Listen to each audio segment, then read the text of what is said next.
All right.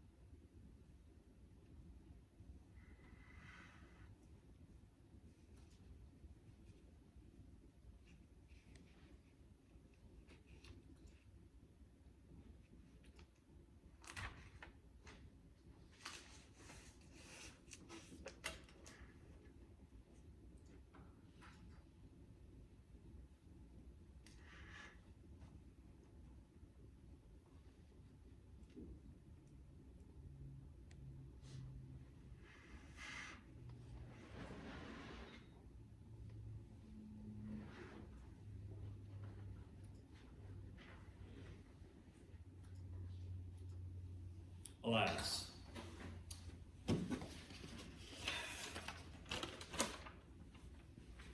So,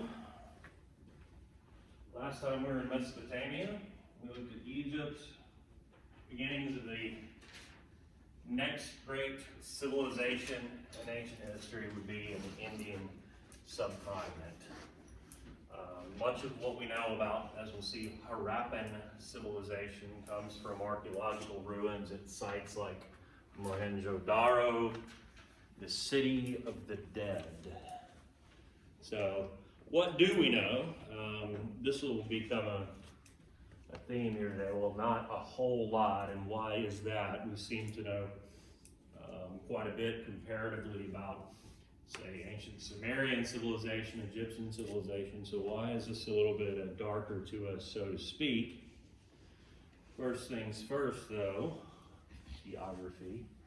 So we began here in the Fertile Crescent, between the Tigris and Euphrates River valleys, ancient cities of Sumer, Akkad, and so on. Moved over here to Africa and the Nile River Valley and looked at Egypt. Today we bounce over here. This is the Indian subcontinent, technically part of the continent of Asia, but so separated from the rest of Asia by mountains up here and here and here, and by these two great river valleys. This is the Indus River here in the northwest. This would be like modern day Pakistan over here. This would be modern day Iran or Persia. This is the Ganges River. So you got the Ganges over here, the Indus here. Here would be the Himalayan mountains, the Karakoram mountains, the Hindu Kush. This would be modern day Afghanistan. And that sort of separates off or blocks off and has this sort of natural barriers, not unlike we talked about with Egypt. So here you've got a closer in view of the northwestern Indian subcontinent. You see the mountains here and here in this river valley, and these are those sites I talked about, especially Mohenjo-Daro here, but also up here Harappa, from which the name Harappan civilization comes from. So when are we talking about? Around about 2600 BCE to 1900. Geography I just spoke to. The primary locus of civilization would be that Indus River Valley, followed later by the Ganges River Valley over here with some developments like the use of the advent of the iron plow. It was rainforest, so they had to clear that away before that could be suitable for sedentary agriculture. But the interior of India here is the Deccan Plateau. So a flat, high area known as a plateau would be the primary feature of the north central interior of India down into the south central. We mentioned the two major dig sites for archaeologists, Harappa and Mohenjo-Daro, which were pretty advanced. I mean, if you look here, these are mud brick structures, not unlike we saw in the Sumerian cities like Uruk or Babylon. But look at this, they had running water and sewage systems in those cities, perhaps as many as 80,000 people living in those cities. Walled perimeter, 3 miles around, significantly thick, protect that city and its inhabitants. Social stratification, just like we saw in the Sumerian cities, where you've got larger dwellings that were for people of privilege, and areas of the city with much smaller dwellings for people further down the social ladder.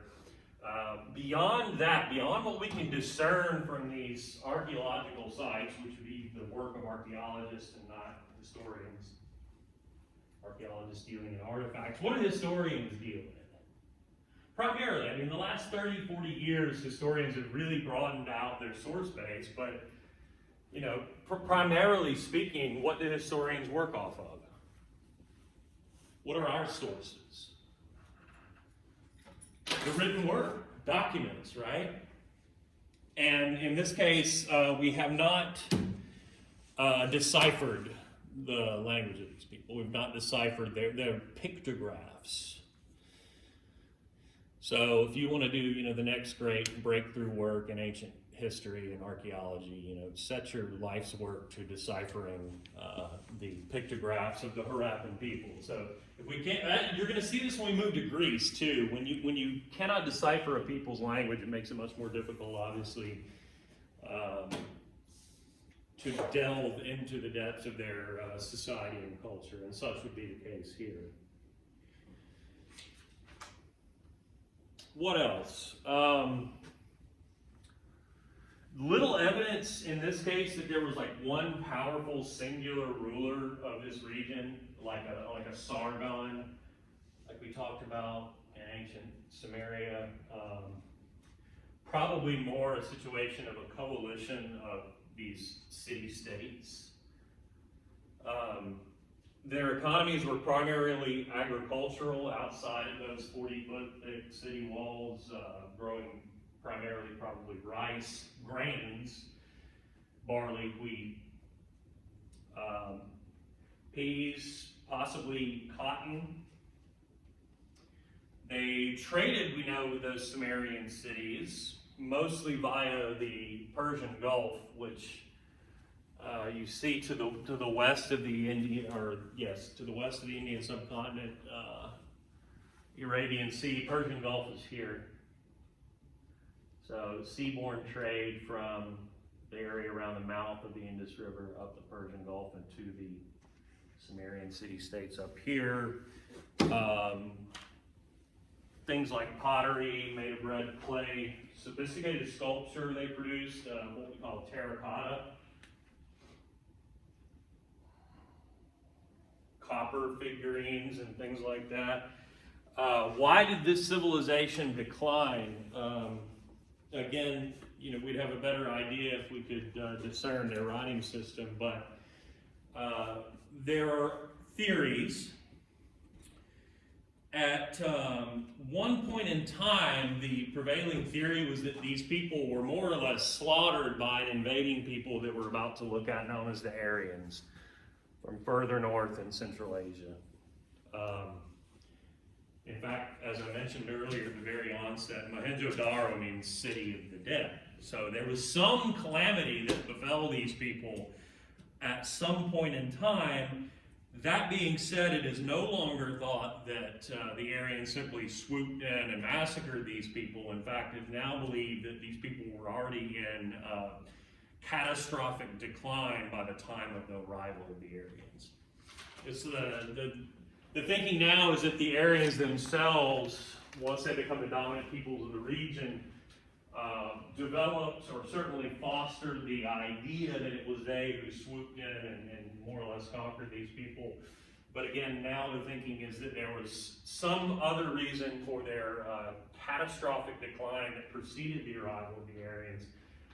Perhaps some ecological or natural disaster. What might you guess would be among the prevailing theories as to, you know, what could cause a sharp, dramatic, drastic, or existential decline in a civilization like this?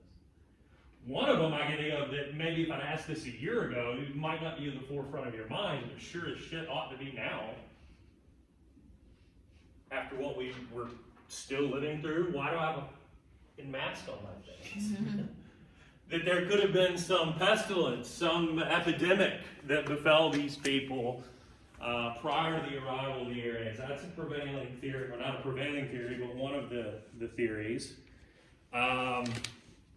We are in a river valley too. Perhaps there could have been some sort of catastrophic flood. Perhaps an earthquake, even an earthquake that, as has happened with the Mississippi River here in North America at one time, reversed the course of the river temporarily. All of these are theories, but that's just what they are, theories, guesses. And that's what we have to live with for now. Terracotta sculpture of the Harappan people. They did have cattle, whether those were primarily for beef, for milk, or beasts of burdens, we don't know. Could have been all of the above. But what of the Aryans in their migration into the Indian subcontinent? They come from the steppe region of Central Asia. What's a steppe? S-T-E-P-P-E, you see there. I know they don't teach geography anymore, and I know it's a broken record, but it's important to me. So, a steppe is a flat grassland. Like, strictly speaking, the Great Plains of America, even though we almost never call them this, are a steppe region. So, an area that doesn't have a forest, right? Not a lot of trees, it's flat, but it's grassy, so it's not like so arid that it's a desert. Does that make sense? These would be areas that would be ideal for the mastery of horseback riding and perhaps horseback warfare. And you're going to get tired of hearing the phrase a nomadic or pastoral people of the Central Asian steppe who migrated into fill in the blank, and they were masters of horseback warfare and overcame fill in the blank peoples. There's so many examples of this in the early millennia of world history. Aryans first among them. You can see from the map at the top right there, they migrate from almost southwest Asia, south central Asia, north of the Caucasus Mountains, south through Persia and eventually into the Indus River Valley, eventually, as you see, into the Ganges River Valley, and then eventually into the Deccan Plateau, displacing the Harappan people that, as we have just said, were almost certainly in a state of catastrophic decline by the time of the Aryans' arrival. Indian civilization has been a mixture of Harappan and Aryan civilizations ever since. If the word Aryan sounds familiar, where might that come to you from in your mind or in history? Someone within the last 100 years has used that word to describe an imaginary sense of his own people. Adolf Hitler used the idea of an Aryan race of people to describe the Germans. The thing is, the Aryans were Indo-European. The peoples who migrated from that region, you see at the top left of that map, all the rest of them migrated west into Europe and became European peoples. The Aryans were the only ones who migrated to the southeast and ended up in the Indian subcontinent. In Hitler's mind, the German people in his deranged thinking were like the most racially pure of all the peoples who had migrated from that spot to anywhere else. That he would have said, well, the Aryans, that migrated southeast, they're the one, they intermarried with the Harappans and diluted the race, as did others. We, the Germans, are the most pure. So I just only mention that because it's, when you hear this word Aryan, it's impossible, if you've heard it in the context of the Nazis, to not think about that.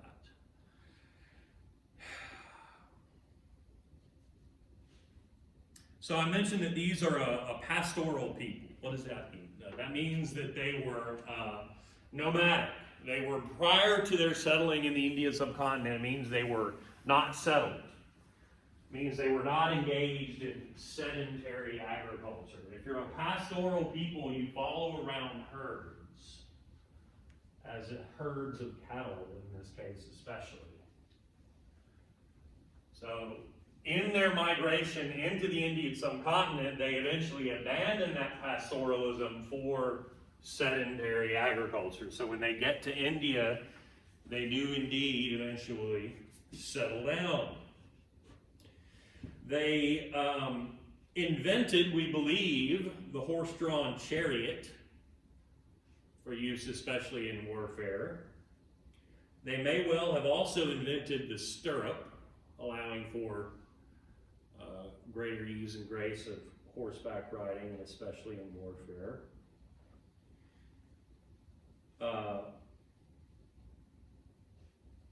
They originally were organized in tribes, or what they call a Raj, with a Raja or a chieftain, and then Maharajas that were kings of chieftains, but always with a council.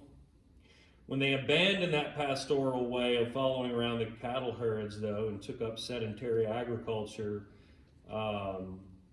they maintained this concept of Rajas and Maharajas, but also with the understanding that even those privileged people, those leaders, were required to follow the Dharma. This is a very important concept in Indian history. So what is Dharma? It's a set of laws regulating people's behavior. A set of laws or rules that would regulate one's behavior. In other words, the Dharma tells you, based upon what your position is in society, what it is you ought to be doing.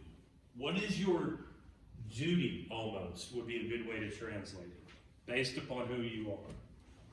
You might be a commoner, but there is something in your role in life that you ought to do in a way you ought to or should do it. You might be a Maharaja, but you ought to rule by a certain set of laws or regulations that would see you rule over your people justly and morally or righteously, and so on. So again, the idea or the concept that regardless of your position in society, low, high, or in between, there's some set of laws or regulations that say this is how you ought to be living your life and doing things. Dharma. The language of the Aryan peoples is Sanskrit, which has eventually declined as a spoken language, but lives on in Hindi. Hindi is official language of India today.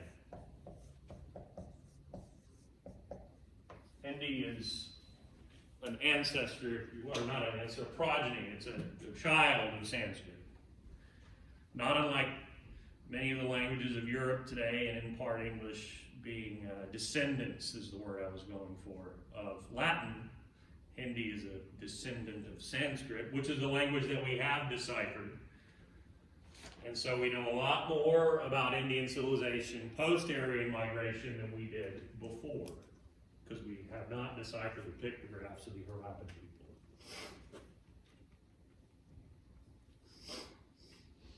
Questions? So, not unlike with Dharma, and as we'll see when we move to China on Thursday, and talk about things like the mandate of heaven, I mean, there are certain concepts and systems without which there could be no true understanding of a civilization or a people, and with India, certainly that would be the case with the caste system. So what is the caste system? It's a hierarchical division of society. A hierarchy, meaning there are levels of that society known as castes. Let me throw that in there.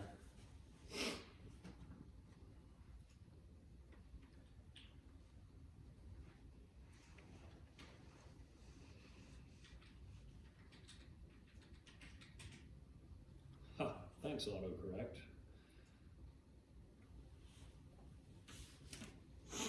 A hierarchical division of society, or a hierarchy that defined one's social status and occupation. So your social status, where you sort of stood on the social ladder, or as you can see depicted there in the pyramid of society, high versus low, in other words, hierarchical, that might depend on what your occupation was. That would correlate with where you sit in the ladder or in the pyramid. When the Aryan peoples arrived in India, they come in with some divisions in place, already with a pre-existing caste system. But what they do is subjugate the Harappan peoples, treat them as inferior peoples, and then add castes on to the bottom that will be occupied by the indigenous Harappan people. Like you don't exist even at our level, you exist below our level. We'll add castes to accommodate you new inferior peoples. The classes were called Varna, which literally means color. So as in America, you have a caste system that is based upon, in part, or primarily, in fact, not in part, on color of the skin. The lighter skin thought to be superior to the darker indigenous skin. The Aryan peoples were a light-skinned people. The Harappan people were a dark-skinned people. And again, the former consider themselves superior to the latter. Theoretically, these castes are extremely rigid, so we don't call it a class system, because at least theoretically in a class system, you could work your way up. Perhaps fall down. I like to joke that I am an example of downward mobility, because my dad went to work for AT&T and made a ton of money, and then I became a history professor and made no money. So, whereas he would be an example of upward mobility, because his dad was a firefighter from rural North Carolina, just moving down the ladder with me. But joking aside, this is not supposed to be like that. It's supposed to be more rigid. In other words, you're born into a caste, you die in that caste, your progeny or your descendants are a part of that caste. There's not supposed to be the kind of fluidity that you might see in our 20th century class system. Realistically, there is some mobility, but you're supposed to live and die in the same caste. You don't marry outside of your caste, and so on. What are the main castes? And I say main ones, the main 5 or so, because, and this is, the caste system is still a major part of Indian society today for a lot of people. There are a lot of people that regard it as a relic of an older way, and rightly so. But it's still very important to a lot of people, and nowadays, I mean, there are hundreds of like subcastes, depending on occupation, way of life. But what were and are the main ones? At the very top are the Brahmins. Originally, this would be priests.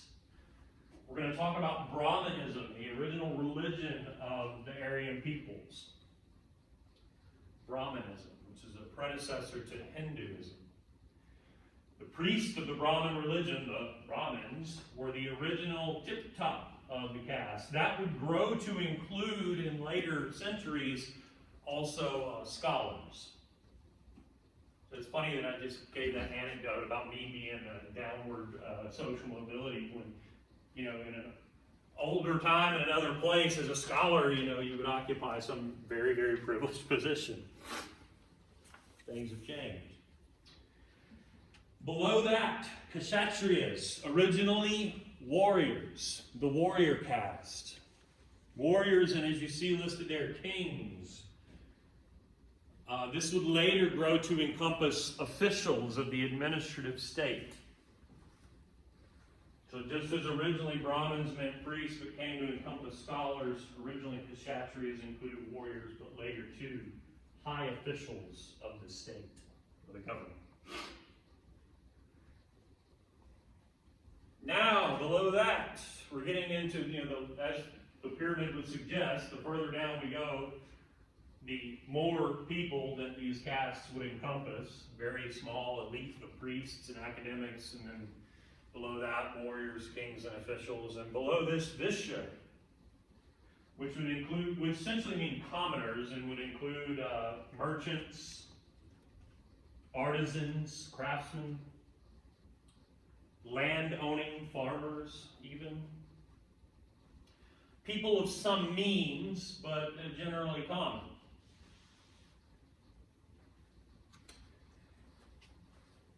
Then below that,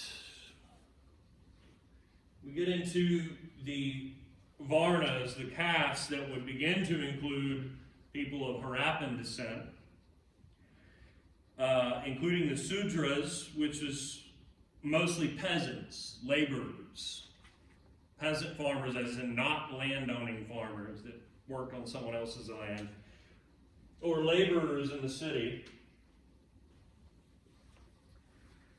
And then below that, the Dalit, the untouchables, likely originally slaves, but growing to encompass those darkest skinned peoples who did the degrading and menial jobs in society, like trash collecting or handling dead bodies or being tanners of hides so that you smell or stink all the time and so on.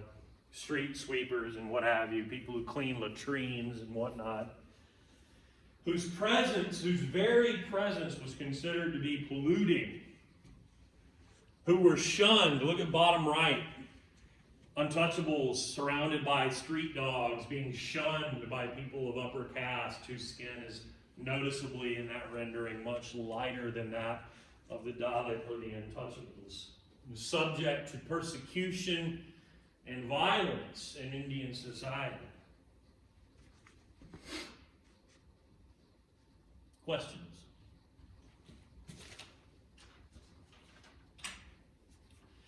Here you can see it broken down, same 5 castes, but with the colors corresponding to people of Aryan descent and people of non-Aryan descent, including in the latter case the Shudras and the untouchables. What about society, economy in India post-Aryan migration? Family was the most important unit in society, not the individual as in some other societies like our own. Often you had 3 generations living in a single family home. Ancestors were a part of that. Ancestors were extremely important, connected to the family through various religious rites, R-I-T-E rites, not R-I-G-H-T, rites as in ceremonial performances. Family and society in general in India at this time were generally patriarchal, that is, dominated by men who were the heads of households who occupied the top spots in society. Brahmins were exclusively men. The primary purpose of reading in Sanskrit at this time was to perform those rites or family rituals. And men had a monopoly on education, so they were the ones that performed these sacred and extremely important rites or rituals. Only men could inherit property, with few exceptions. Child marriage was common, so it's not uncommon for there to be arranged marriages of people very, very young. Perhaps most dramatically demonstrating the patriarchal nature of society to the point of absurdity is the ritual of sati, whereby if a man, head of household, were to die, it was considered the sacred duty of the woman to jump on his funeral pyre. That is, when his body was ritualistically burned, she was supposed to throw herself on the fire and die too. And if she did not, she would live the rest of her life in great shame and be shunned or ostracized from society.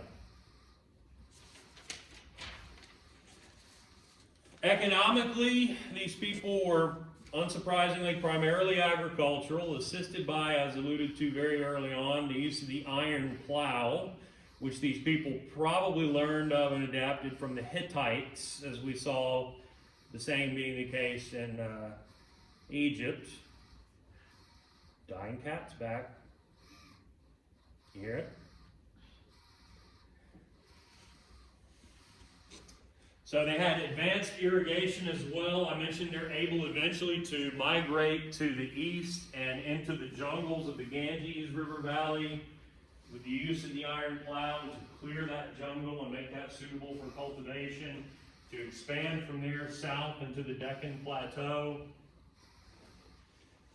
Agricultural production here is dependent upon the monsoon. Monsoon is a seasonal wind pattern that brings with it very, very heavy rain, sustained heavy rains. The monsoon pattern shifted with the seasons. It was southwesterly, meaning the winds come in and the rains come in off the Arabian Sea, the southwest, into India in the summer, and then reverse in the winter. But the rains were sometimes unpredictable, as with the flooding of the rivers in the Fertile Crescent. And if the rains came late, famine could be a routine problem. As elsewhere, as we'll see in China, if you had a really strong government at the time, they could stockpile grains and things that could mitigate such a situation. But having that kind of foresight and planning and strong central government was rare. So famines were a routine problem. The Indian subcontinent becomes, unsurprisingly, perhaps a major trade hub and would remain that way for perhaps until this very day. It's a middle point, a crossroads between the farther east, if you're looking from our own perspective or a Eurocentric perspective, farther east would be China, as we'll see where we're going to move next. And the civilization of the, as they used to call it, Near East or Southwest Asia, the Middle East that we looked at before. So things passing out of the Indian subcontinent would be spices, perfumes, precious stones, things coming in from elsewhere, gold, tin, lead, wine. Agricultural production, I mentioned earlier, wheat and barley, spices like pepper and ginger and cinnamon and saffron.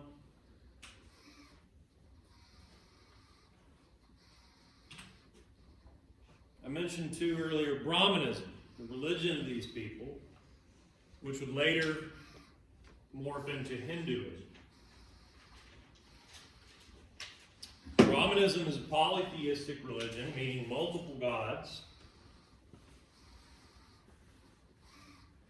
Nowadays in Hinduism, there are upwards of 30,000 gods.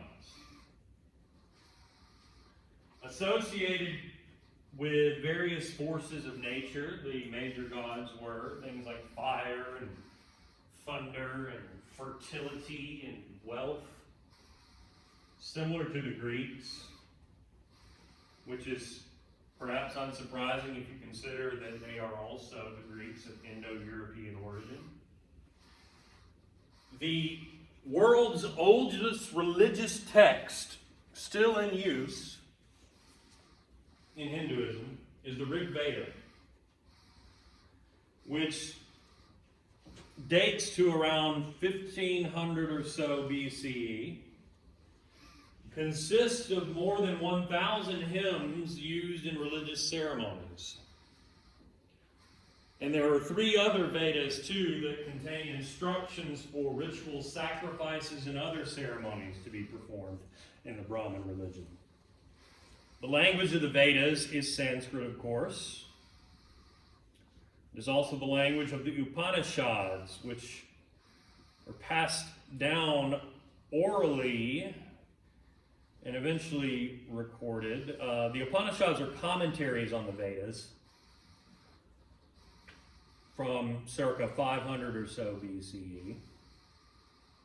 So when we date these things is when they're written down, but it is the belief that they had been passed down orally for centuries before being actually penned down. At the heart of Brahmanism is the concept that you have a soul, or Atman, that can be reborn in different forms until it achieves union with Brahman, Brahman being the concept with an A on the end, Brahman, and not Brahmin as a priest. Brahman would be the idea of a great soul, a singular great soul, something akin to God and heaven sort of all wrapped up in one. On Thursday, this will be something similar as we see in China to Tian in China. The concept of heaven and the cosmos and God all as one sort of entity. And it would be the goal of your soul or your Atman to eventually ascend up the great chain of being and to achieve eventually union with Brahman, to become one. So reincarnation is at the heart of Brahmanism, the idea that you could die and your soul could come back in some other form again and again and again. And the form that your soul would take in the next life would be determined by your actions. In other words, how well did you follow your dharma? Remember the laws and regulations that set out based upon your role in society, how you should behave, what you should be doing or not doing. How well you do that would influence your karma. If you follow your dharma and do right by that, then you would have good karma, a word that survives in our own lexicon today. And if you have good karma, then your soul would come back having moved up the great chain of being.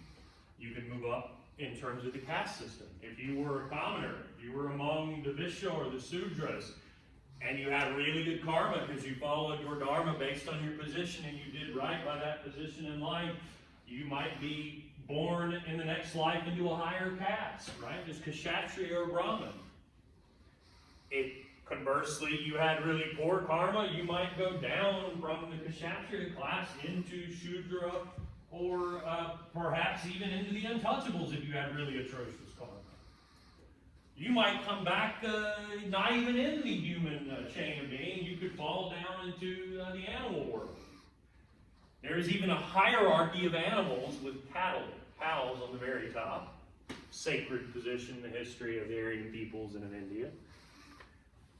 But, if you had just absolutely abominable karma, you might fall down and come back as a cockroach, for example.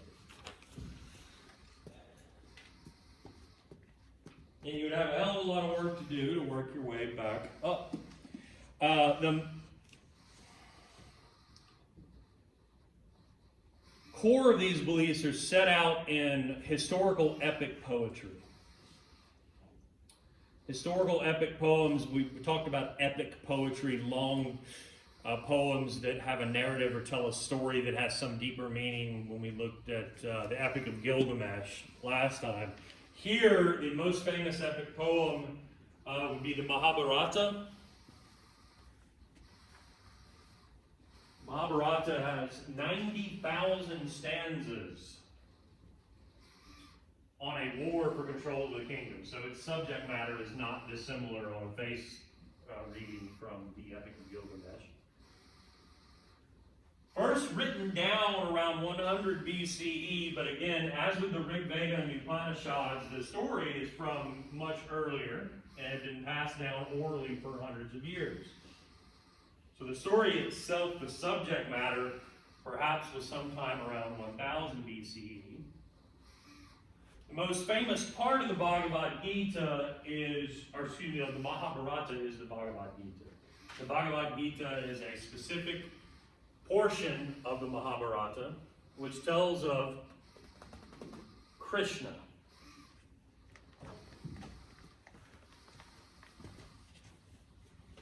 Krishna was a warrior going into battle.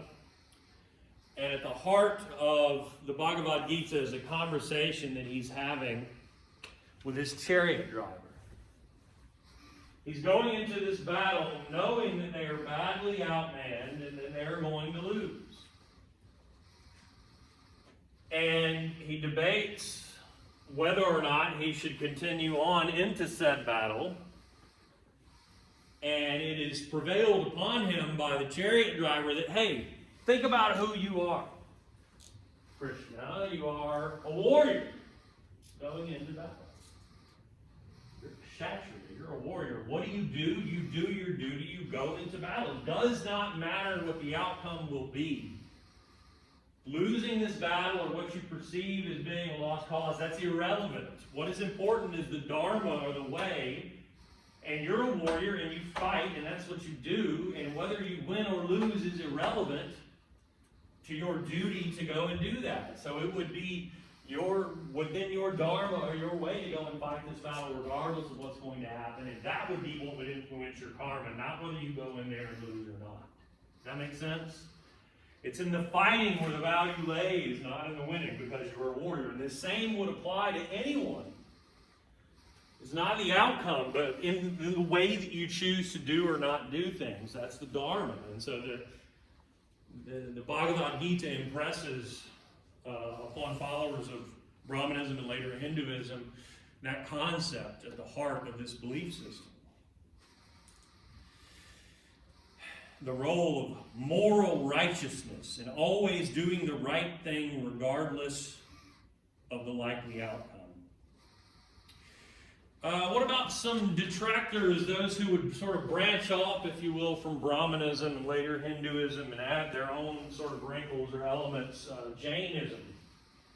Followers of Jainism would adhere to extreme simplicity, or what we call austerity.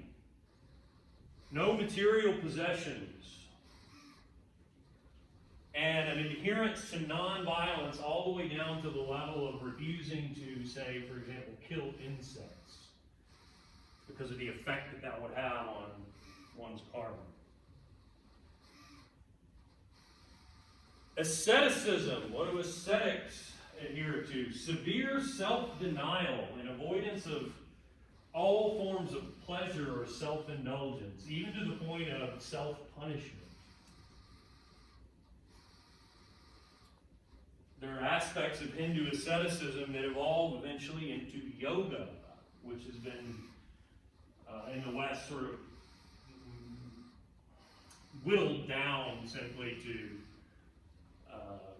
what we know is yoga today, stretching and meditation and whatnot. But that is the origins of yoga, Maya, and asceticism, or severe self-denial, avoidance of pleasure, self-indulgence, and even perhaps self-punishment.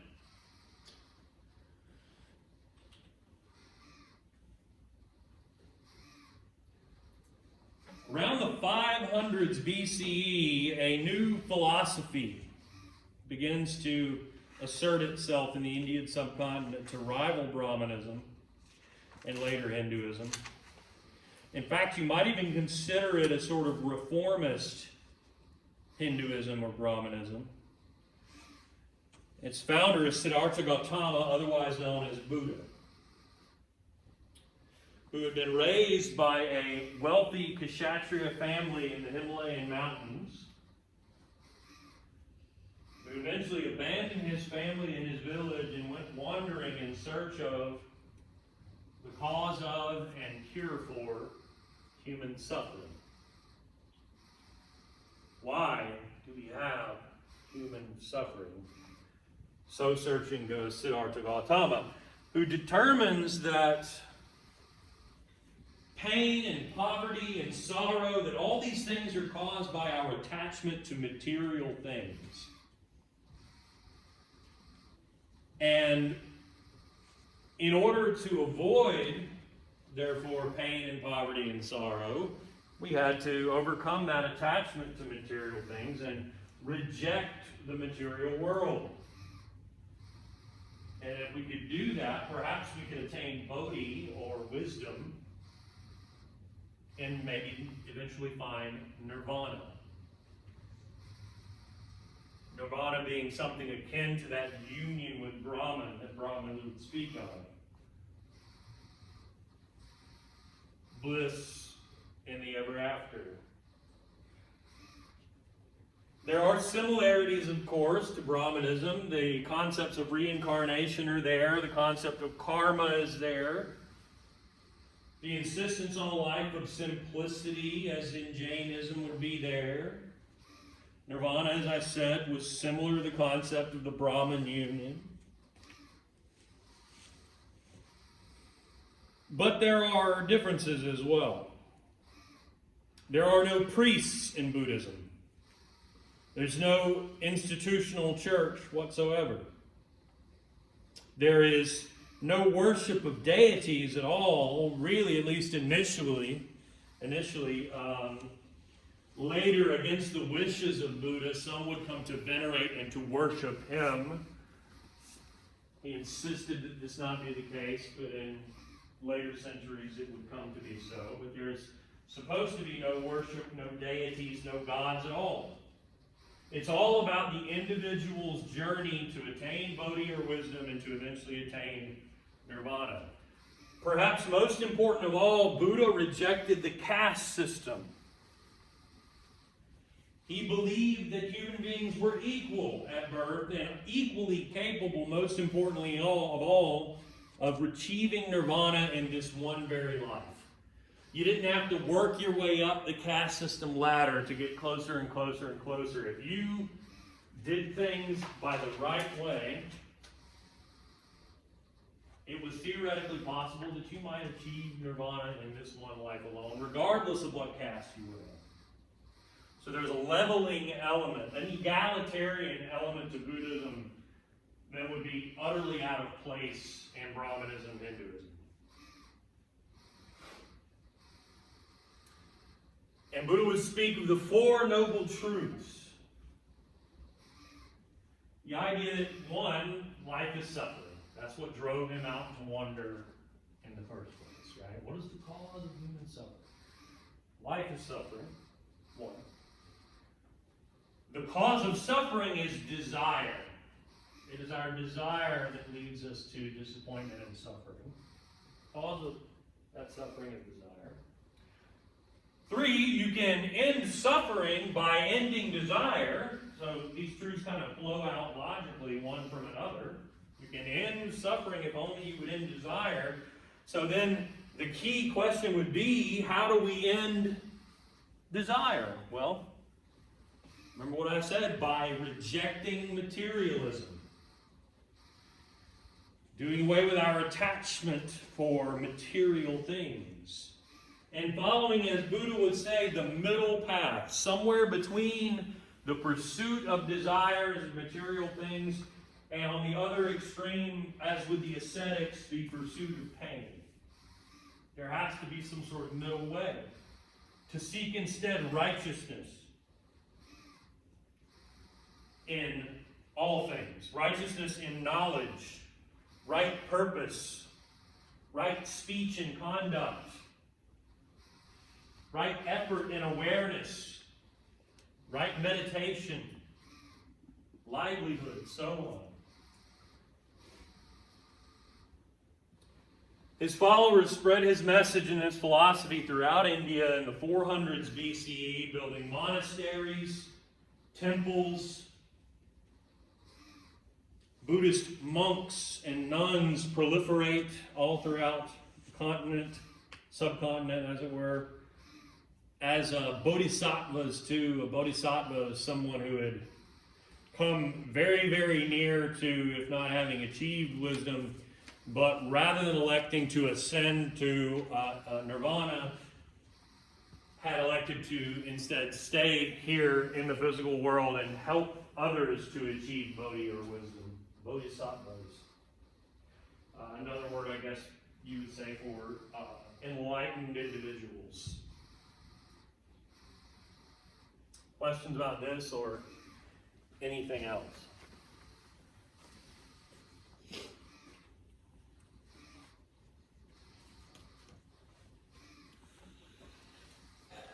As we're going to see after quiz 1, which is a week from today, I believe. So we'll have lecture on ancient China and then quiz 1, and then when we reconvene, we will talk about the Greeks. And that discussion will eventually culminate in our looking at Alexander the Great, and the Macedonians, who in 330 BCE conquers the Aryans of India. Built an empire so great it expanded from his origins in Macedonia and southeastern Europe, through Mesopotamia, through Persia, and all the way, briefly, into India. But as we will see, Alexander's empire crumbles within a couple of generations of his death, giving rise to the Mauryan Empire, an empire of domestic origin in India, the founder of which was Chandragupta Maurya, who possibly had been a Greek administrator himself, but who drives out the remaining Greek rulers and assumes total control for himself and inaugurates this dynastic empire, the Mauryan Empire. Just at around the same time, India was becoming a major trade depot and making big money from regulation of trade and taxation. His grandson is Ashoka Maurya, who becomes king in 269 BCE, extends the Mauryan realms through conquest and pillaging and death and destruction, only later to convert to Buddhism, to condemn his own past violence, to express regret for that, and to seek thereafter to rule benevolently, or with justice and righteousness, to follow that righteous middle path. So imagine a ruler great enough to, through great violence, extend his realms and achieve incredible power, only to later show humility and regret for the death and destruction he had caused, and to seek thereafter to rule benevolently. This would be a recipe for making oneself legendary in the history of India, and I think Ashoka Maurya is looked upon with that kind of veneration as perhaps the great ruler in Indian history. He ordered the building of Buddhist monasteries and stone pillars throughout the kingdom, marking the events of Buddha's life, marking pilgrim routes. Ordered the building of stupas, or stone towers that housed relics of Buddha that became places of devotion. And the stupa becoming a major architectural form. You see one picture there at bottom right. The empire declined after Ashoka's death, collapsing in 183. Though Buddhism during that time spreads widely and thrives. That said, upon his death and the collapsing of the empire, India entered a period in which it would not see unity for half a millennium, 500 more years.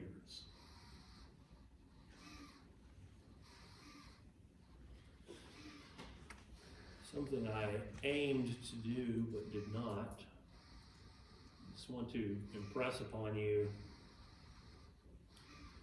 the awesomeness of the physical geography of the Indian subcontinent. The Himalayan mountains up here are the tallest mountains in the world. Mount Everest is there, tallest in the world. The K2 would be number 2, and it is there as well. But you see here the Deccan Plateau, Indus River Valley over here, marking now the border between India and Pakistan. Ganges River Valley here, up here in the Himalayas. I mean, it's hard to appreciate, because if we pop our little guy down into any of these mountain peaks, I mean, you can only see so far below. You have to appreciate, how high you are to begin with. Let's see. All these are down in the valleys.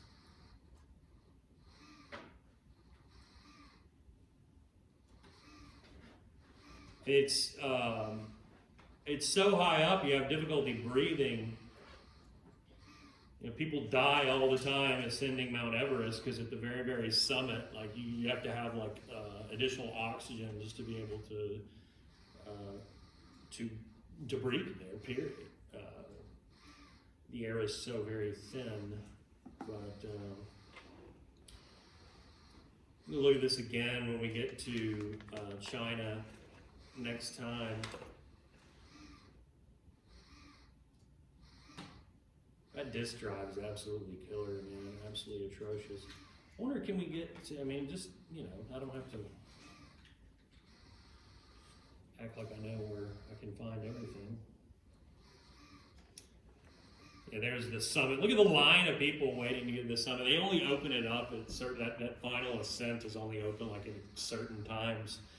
And they try to regulate it. Obviously, the government of Nepal, where it is vested interest in people not dying. And they, you know, make every effort at that, but even still, people do die. These are the various base camps. Summit. Oh, there it sits, right there. Well, I mean, you get the idea with this image anyway. So there would be a facade view. Highest point on Earth. Any case, questions about anything at all? Anything we covered? Everything clear? Everybody's good? Y'all are back in here Thursday, is that correct? Okay, well, as you were, we will see you then. Appreciate it. And the dying cat will be here for another class, you know, after this. So.